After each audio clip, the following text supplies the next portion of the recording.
Oi, shit! Det var rett og slett en skikkelig ræva natt. Da har jeg tatt en avgjørelse. Hei sann! Da er jeg akkurat ferdig med helgejobb på Flesland. Nå har jeg et par dager fri før jeg skal på jobb igjen, så da benytter jeg muligheten til å gå rundt Hardangerjøkulen. Jeg er kommet til Finse nå, akkurat tatt toget opp hit. Og jeg er nødt til å være her på Finse igjen om 50 timer for å rekke toget tilbake igjen for å komme meg på jobb i tide. På den tida skal jeg gå 65 km rundt Hardangerjøkulen. Det kan du se her. Her er Finse, litt Ralleveien, rundt her, sove i telt et eller annet sted her. Gå videre ned der sånn, ned mot Sysendammen, opp igjen her sånn, og sove i telt et eller annet sted her, og prøve å være tilbake igjen på Finse her om 50 timer. Klokka starter straks, jeg begynner å gå, følg med. Nedtellingen på iPhonen går bare til 23 timer og 59 minutter, så da må jeg starte stoppeklokke i stedet for. Da er den i gang. Jeg må være tilbake igjen her før det har gått 50 timer.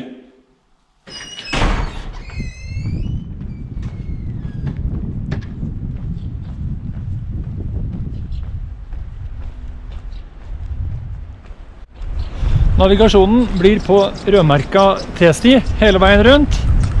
Jeg håper og tror det er godt merket. Sånn ser det ut her. Jeg skal først mot Rembedalseter. Klassisk norsk sommervær. Der ser vi isbreen Hardangerjøkulen, som jeg skal gå rundt.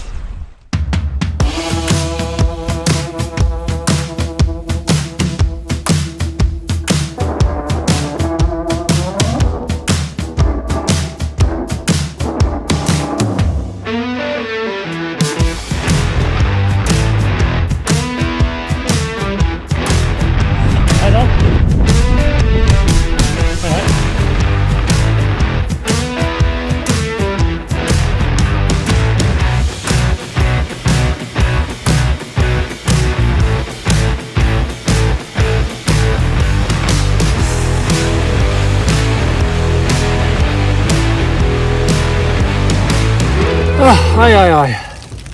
Da har jeg kommet meg inn i teltet. GoProen konka ganske kjapt etter det gikk fra Finse.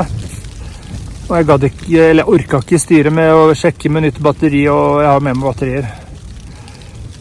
Det har vært så surt og kaldt. Motvind, motregn, motsnø, mothagl. At jeg måtte bare gå på og få gjort unna mest mulig. Planen min i dag var 15 km, jeg klarte 19.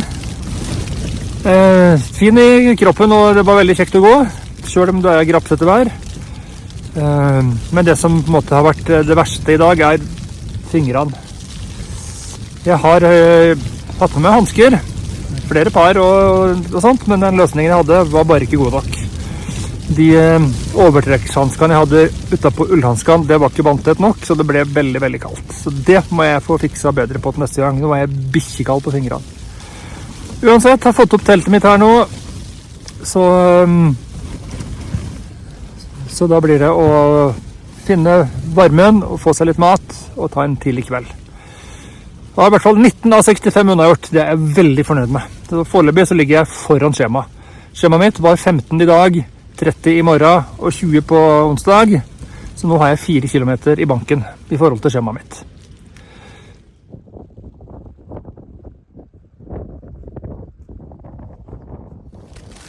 En ting som er greit å få med seg, det er at dette teltet her, Barents Snota, det er altså så romslig og fint. Her er teltet, men forteltet mitt er altså stort nok til at nå kan jeg sitte inni her, skifte, kle på meg, ordne og gjøre klart inni der. Det hadde jeg ikke i det lille Hilleberg-teltet jeg hadde før. Så det her er faktisk veldig, veldig digg, altså. Det er verdt å drasse på en liten ekstra 3/4 kilo sammenlignet med disse ultralett-teltene, når du får et sånt fortelt som det her. Da har jeg i hvert fall kommet med soveposen og tørre og varme klær. Det var skikkelig, skikkelig deilig. Så nå er det bare å få varmen helt i kroppen igjen, og så få i seg litt mat. Maten har jeg pakket i poser per dag. Så i dag så er det real turmat. Den er pakket om til sånn pose her, for det tar mindre plass. Asian curry. Og så for å få litt mer juice i den, så har jeg olivenolje. Det blir en god skvett oppi der. Og så blir det mango til dessert. Så blir det solbærtoddy til kvelds. Jeg drev også momser på noe annet godt her. Jeg har lagd egen beef jerky. Jeg har en sånn tørkemaskin. Kjøpt kjøtt, krydra og tørka og alt. Og det er faktisk skikkelig godt. Helt nydelig. Anbefales. Det er jo et vær for entusiaster, for å si det mildt.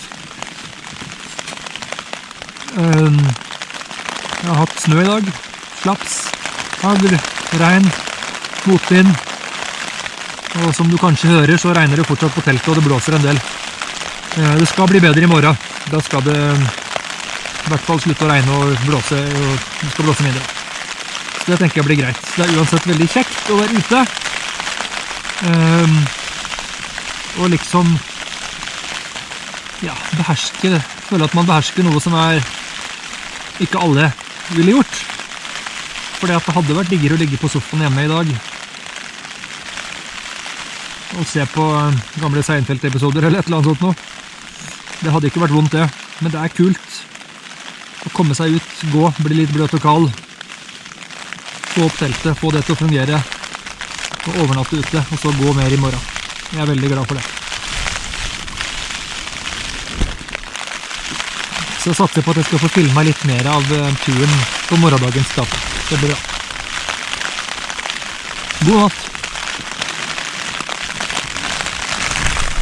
Good morning! Det var rett og slett en skikkelig ræva natt. Fikk vondt i magen i går kveld. Jeg har laget med mageknip egentlig hele natta. Ikke noe bra. Men jeg må jo komme meg litt opp og få litt næring i kroppen. I hvert fall kaffe.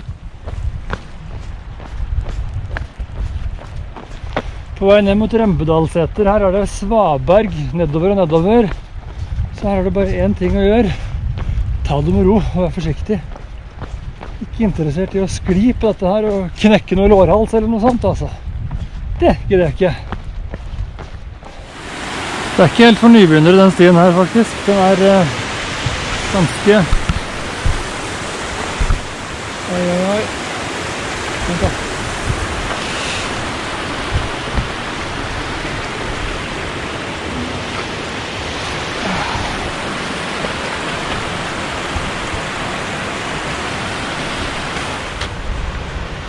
Og her, ut av tåka, stiger Rembedalseter.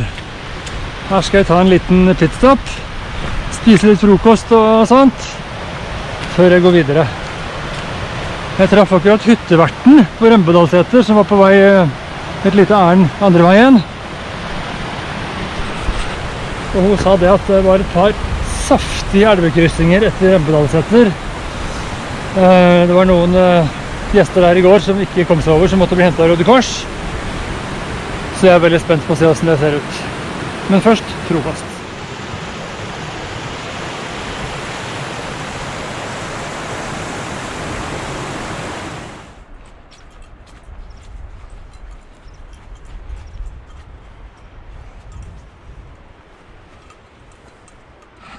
Da kom jeg inn på Rembedalseter. Koselig litt hytte. Det var varme i peisen å komme her. Akkurat nå er jeg den eneste her. Jeg har fått litt klær til tørk og sånt.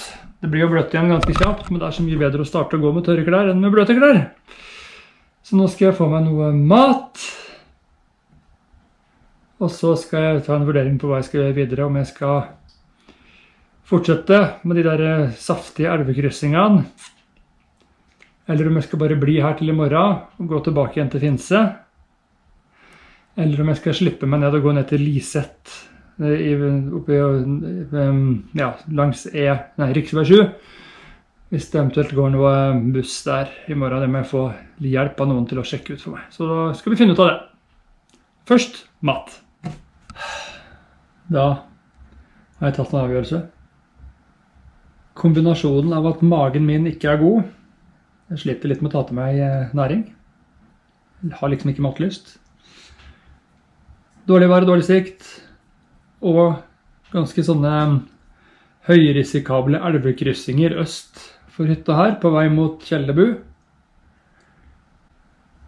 Da tenker jeg at jeg bare blir her til i morgen. Så er jeg her nå, spiser, slapper av, samler energi. Og så går jeg tilbake igjen til Finse i morgen og tar toget. Det er ikke alltid ting blir sånn som planlagt, men det kan bli bra likevel. Så sånn blir det.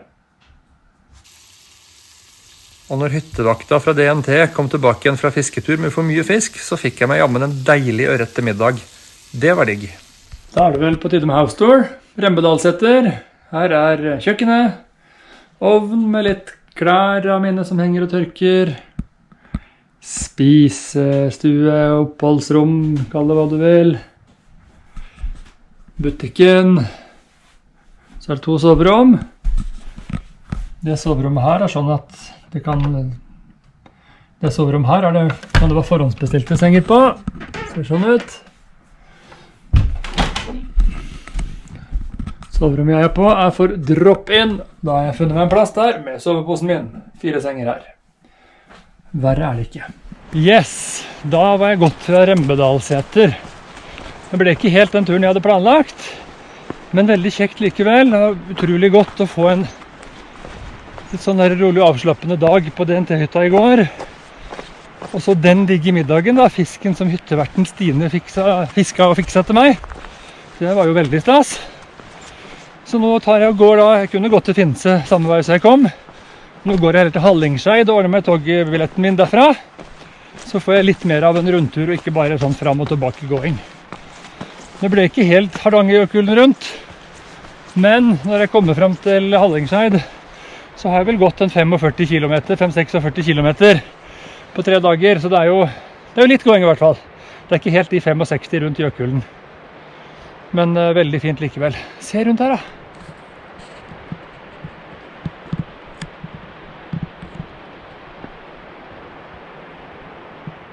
Fantastisk fint område.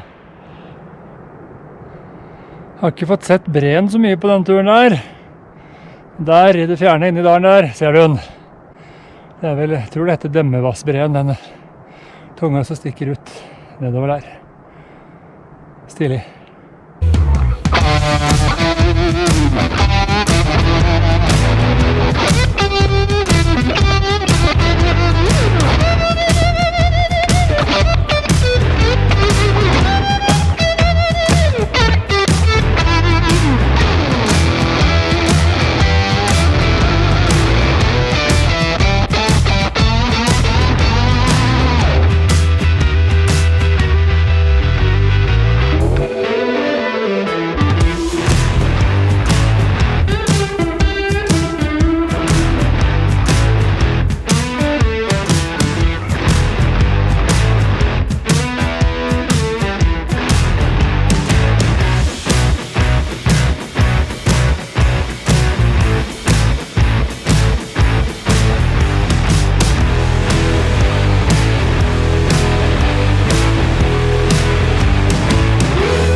Ja, nå er det ikke mye på meg som er tørt, for å si det sånn.